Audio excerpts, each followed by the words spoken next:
Hello, I'm Chards. Welcome to our Chards Coin and Bullion Dealer YouTube channel. Now, before we go any further, this video may contain some upsetting scenes or information and possible strong language. So if that could offend you, you're probably best to switch off now. Otherwise, you could subscribe. And if you like the video, you can do a thumbs up. And if you don't like it, you can do a thumbs down.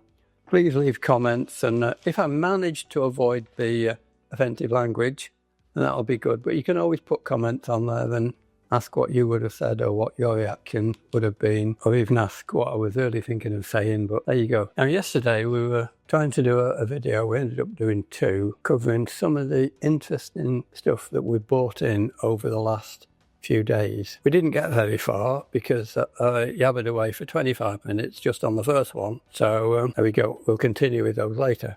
Anyway, while we were doing that, there was a very nice couple in our Blackpool showroom, and they'd brought in a whole load of basically modern issue, mainly gold-proof items, and they were the executors for somebody's estate. I don't know much about the person who had acquired them, obviously. The fact that, well, I think he was male, and obviously he was quite old, and I think in the past few years of his life, his only hobby had been buying coins by post, and maybe because of leaflets and booklets and marketing information he was getting, which is always a bit upsetting. So I'd seen some of this just in passing. In fact, the first thing I saw was, and I've not seen all these yet, but just in passing by yesterday, I saw that East India Company, and actually they do some very nice coins. They're very nice quality.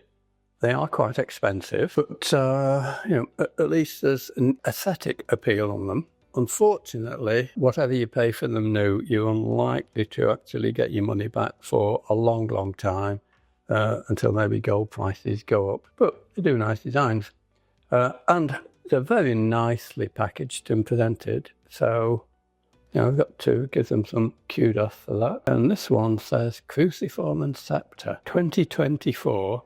Guinea collection. Well, there's only one guinea in it. So I think they also did, I'm sure they did sets, and you could perhaps buy a half guinea and a 2 guinea and a 5 guinea and a complete set of all 4 or whatever. And it's a nice enough coin. It's dated 2024, obviously. And we'll show you some photos of this. And it's a lovely coin. And I thought, okay, well, what's this supposed to be kind of a commemoration of, if you want to know? Oh, well, I'm at it. The highlights of the reverse are white and not gold. So I'm guessing they're probably plated in rhodium or platinum. I've not actually seen that yet. Seen on the specification what it is. But that mimics the design on a 1724 guinea, which would be George I. I ought to know my dates. There we go, yeah, George I. No wonder I failed history at O level. But there you go. And it also looks like this on Queen Anne guineas, which I like better than the George I one. So a nice design. I'm not sure whether the white plating on there actually adds to it much, but it's an attractive coin. And if you wanted to buy a 1724 guinea in perfect condition, it would cost you a lot of money. Probably 5 figures, I would say, at least. How much this was originally from the East India Company, I don't know. Probably at least double the intrinsic gold value. It's a nice coin. We've acquired it. We only bought it on the basis of the intrinsic gold value. I don't know exactly what proportion or premium we paid, but I think we'll only be asking maybe a 10% premium over gold content for that. Somebody else might decide it's worth more, but it will cost us probably about £50 in staff time and resources to actually photograph that, describe it, catalogue and get it live on our website. And if we only get 10% over gold content for it, we won't know much more than we probably won't even get our money back. So it might be a little bit more, but when that was bought new, it would probably be double the value of its gold content. If you wanted to buy a new equivalent of that from East India Company now, I would think you'd be paying at least £1,000, or £1,100, maybe £1,200, who knows.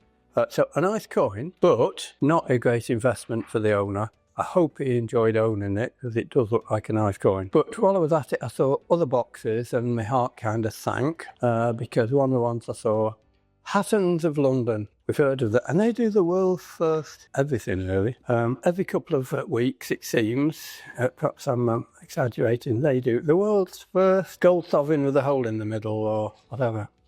And they're not coin dealers, they are a marketing company, and their stuff tends to be, it's quite nice. It's occasionally they've got a lost leader or two that's not ridiculously priced, but most of it is priced well over what it's going to be worth in future. And whatever you pay for, if you pay double the intrinsic value for it, you'll be lucky if you can get much more than scrap for it a month after or a year after. And it says here, bringing you opportunities few people enjoy. We'll show you some photos of some of this. A bespoke service.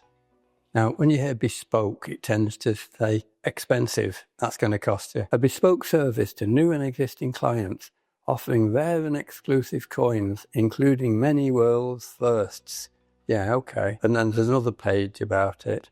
Something about, here we go. 60 days satisfaction guarantee. Well, that's nice of them. Sounds like you can have your money back if you change your mind in 60 days. Well, that's all right. That works on the inertia principle, because people think, if I don't like it, I can get my money back. But they don't get around to sending it back, usually. Our sellout guarantee, how you benefit.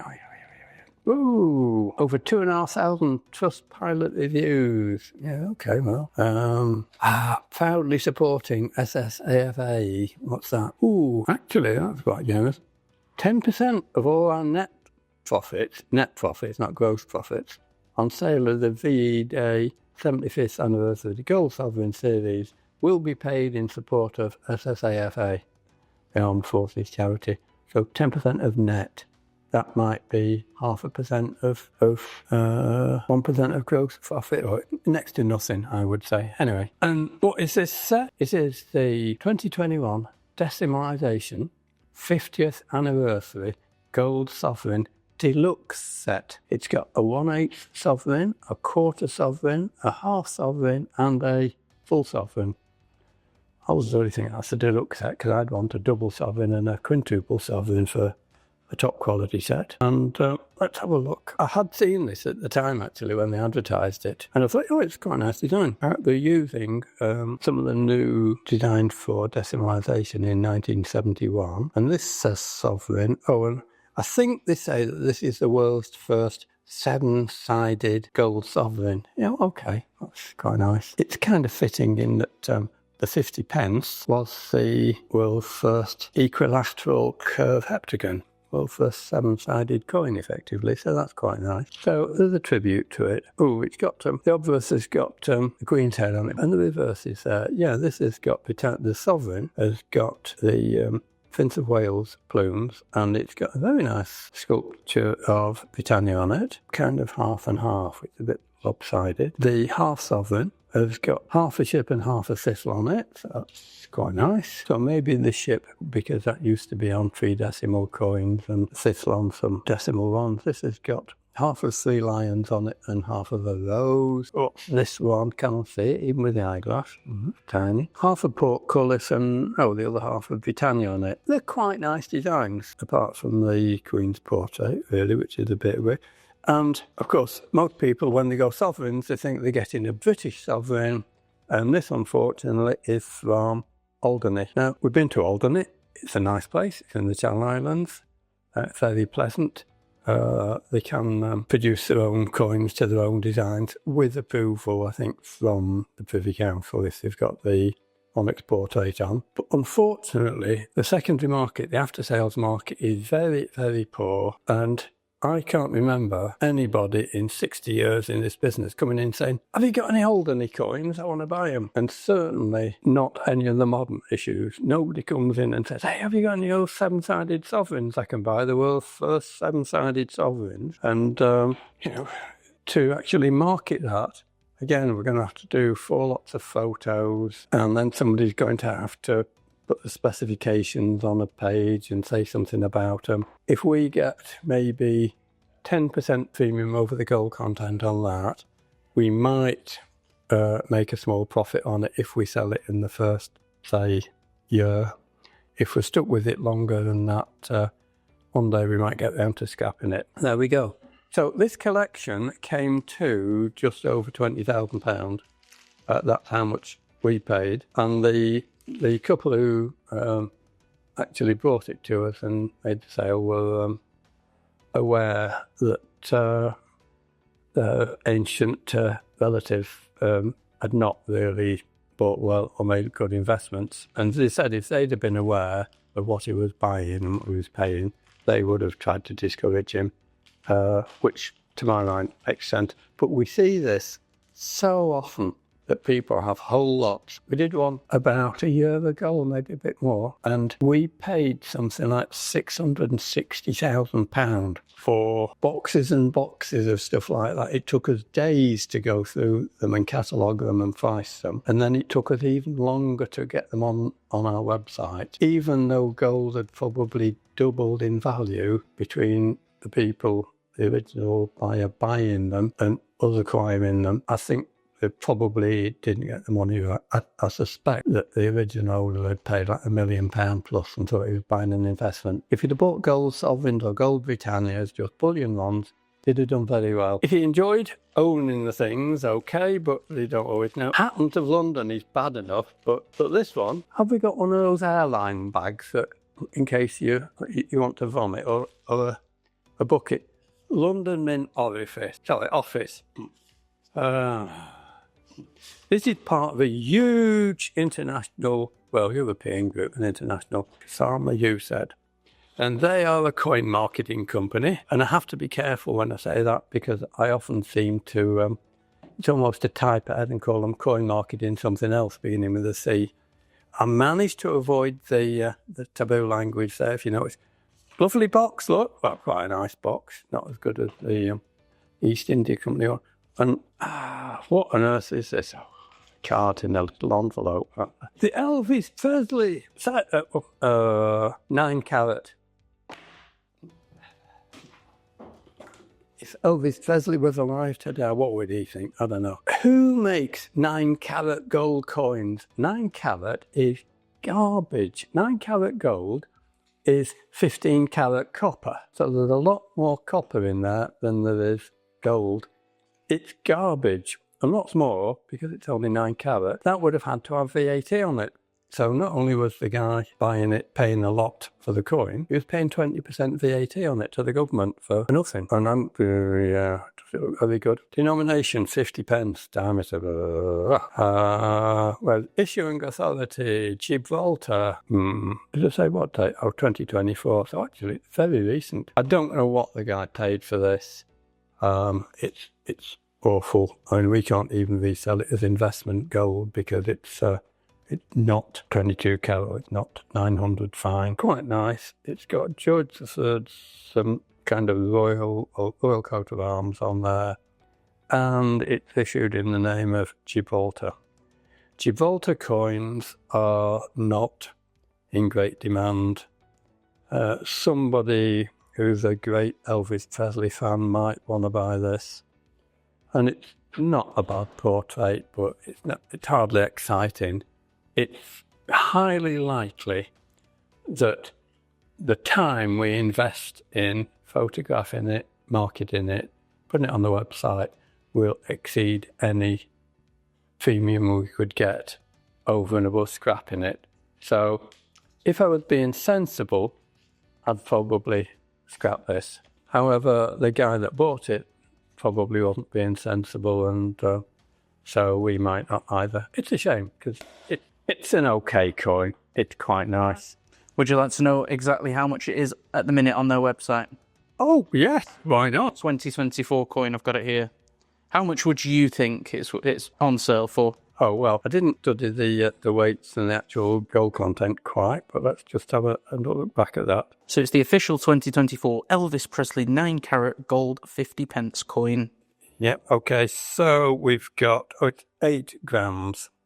So if that were sovereign and it was 22 carat, that would have an intrinsic value of about £550. It's about a third of that. So what's a third of 550 on about £180 intrinsic gold content? So it would be expensive at £360 retail new. So the verdict's in. £595. Okay. Well, I thought you might have been saying £750 or £1,000 or something like that. And that is with free post and packaging. Oh, well, free postage. Yeah, whenever you see free postage, run a mile because it's not really true. But to be fair to them, it is the world's first 50 pence to feature the king of rock and roll. Well, I'm glad I hope it's the last one. But why make it in 9 carat? 9 carat is garbage. Anyway, there you go. So, what they say, the intrinsic's worth about £180 roughly. So it will cost us about £50 probably in staff, time and resources to try and market that. We'd have to get about 30% premium to make it worthwhile. I think the sensible thing to do with that would scrap it. The only exception to that would be if there was somebody queuing up to buy things like this from us. So let's say 5% over gold content. And if they did, we would snatch the hand off. If somebody would come along to us once a week, once a month and say, what crap have you got? See, that's the worst 4-letter word you're hearing today so far. What else is in here? Oh, no, it gets worse. Harrington and Burn. Oh, this guy got it. Here we go. 2022 quarter-ounce pure gold Britannia coin cover. So you get a quarter-ounce gold Britannia, and it comes in, I presume it's a first day cover, 1st of January 2023, quite nice. A £10 stamp on it, which is fancy, you can't even reuse it. And here we go. And interesting, we have a dispatch invoice, and we have a price on it. How much would we have charged for a quarter-ounce gold Britannia in 2023? Probably about £500 or something like that, I think. And then a £10 stamp and an envelope and a bit of packaging. It's not as bad as I thought it might have been. £849. And guess what? Free postage and packing. That's amazing. It actually went to somebody local. There's one here that I've just seen on an auction site that went under the hammer and sold for £280. So that's obviously, if someone selling it on the secondary market, someone's bid up £280 for that. So it's definitely not got what they paid for. Well, £280, they might have got a bargain. But the executors did well for their estate because we will have paid them probably about intrinsic value for that, or 99%. We won't have paid anything for the first day cover. Interesting initials of that because they're commonly called FTCs, and I often wonder if that stands for something different. I do know there was a UK entity that used to have the FDC club, and FDC also means in numismatic circles fleur de coin, which means absolutely perfect. I won't tell you what I used to imagine that FDC stood for, and the marketeers probably go, oh, another FDC customer here. Very disrespectful. I'm not going to open that because it'll probably make you vomit, and you don't want that on the video. When we'd added it up and we came to the final total on this, the couple were going, we're not quite sure. Can you round it up a bit? Can you do any better? We said, no. Is that your best price? And I actually said, my little joke is, the best price, it'd be £1,000 less than that. But I did say, well, let's have a look. Is there anything in particular there that you think that is worth more than we're paying on it? And they said, oh yeah, there's two sovereigns. There's an 1887 and an 1817. And okay, let's have a look. The 1817 might be quite good. I was thinking of starting the video off going, yesterday, but nobody comes onto this channel to hear me singing, although actually I have earned quite good money in the past, people paying me not to sing. So there's probably some people who'd pay me not to do videos, which would probably include Hatton's of London and London Mint Office and Harrington and Burn. I'm sure they'd pay me not to do these videos. Oh, here we go. Not a bad box. Not good. I mean, it's not logoed up like some of the Royal Mint ones, which are quite okay. So, who's this from? Let's have, oh, now when I saw it, I saw the certificate. I will show you a picture of it. And I thought, oh, okay, that looks like a Royal Mint certificate. It's nicely produced like that.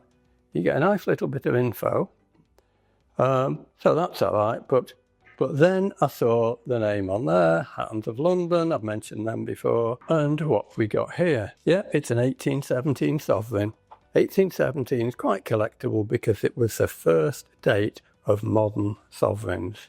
And minty ones are quite valuable. This one is in probably what in the Americans would call good condition. But in American speak, that means bad. A bit like Truth Social means fake news. There's the politics spot. You can comment on that if you want. Keep politics out of business. It's pretty awful. I don't know if it's been in jewellery. It's very scuffed. It's not even in what we would grade as fine condition. Actually, it might get an American VG, very good. I think an English dealer would probably call it fair. Most dealers exaggerate it. So that's not a great sovereign. We won't scrap this. We will market it. There will be people who will want to buy this. I suspect that our asking price on this premium will be somewhere between 10 and 20% premium over the gold, which will make it about 600 or 650 pounds, something like that. The couple told me that their relative had paid over £2,000 for it. That's a rip-off. You could have bought, for £2,000, you could have got a very nice condition 1817 sovereign. Not absolutely minty, but much, much better than that. That's just a rip-off. And rip-off does not actually imply dishonesty, but we see a lot of the times that people have bought this kind of thinking, oh, I'm buying this from somebody good, and they buy garbage. And then the other one, an 1887, this is, I knew this was going to be an 1887 London Mint Jubilee head. These are quite collectible, but what happened, 1887 was the first year of Victoria's Golden Jubilee, and the first year of this portrait, the Jubilee head. This one has seen better days, and it's scuffed to bits. It looks like somebody's had it in a barrel polishing machine to clear the muck off it, and it's awful. We won't scrap it, but it's a toss-up whether we put that in bullion or whether we call it grade C. If it's grade C, it's 1% over intrinsic gold. And I don't know what we paid. We probably paid the couple intrinsic value, or 99% for that. And again, I didn't hear what the relation had paid for that, but that's garbage. That's the wrong way to buy those coins. It's just awful. But we see this day in, day out, and it's quite upsetting. There's some Royal Mint boxes here, and I see that says D-Day on it, so maybe that's better. I haven't had a chance to look at it all yet. There's still more. But we've been talking too long in this video. It's too long already. Christian's got the unenviable job of editing down to a sensible length. Is there anything I've forgotten to say there, Christian? I don't think you've forgotten to say anything. I think it's just important that people understand why we're doing this video and why it's to spread awareness of these coins and these marketing companies that do target sort of elderly people. And this guy, it looks like he's been got by almost all of them. Yeah. So it's just to raise awareness, really. Yeah. And funny enough, I could see from the delivery address on that, he doesn't live 10 miles away from us. So he could have come into us and probably bought, well, the Royal Mint stuff, he could have bought them from us, and probably a little bit less than he would have paid the Royal Mint, and he'd have probably bought at a point. But he wouldn't have got them marketed yet and bought. I hate to call it garbage, because some of it's nice coins. Not the Elvis, that's garbage. I'll already call that crap. But it's, it's kind of slightly frustrating that we could have done the business with him, but it's not that he could have actually bought nicer coins, paid less money, and probably got more enjoyment out of his kind of hobby. So there we go. we get to recycle a lot of it, actually. That's interesting. But it's frustrating quite often. Right, I think I have said more than enough for now. So we hope you enjoyed the video. We hope we didn't upset you too much with some of the stories we see and hear worse. We hope you're looking forward to seeing me return again and perhaps for a different t-shirt. And all for now, and see you again. Bye.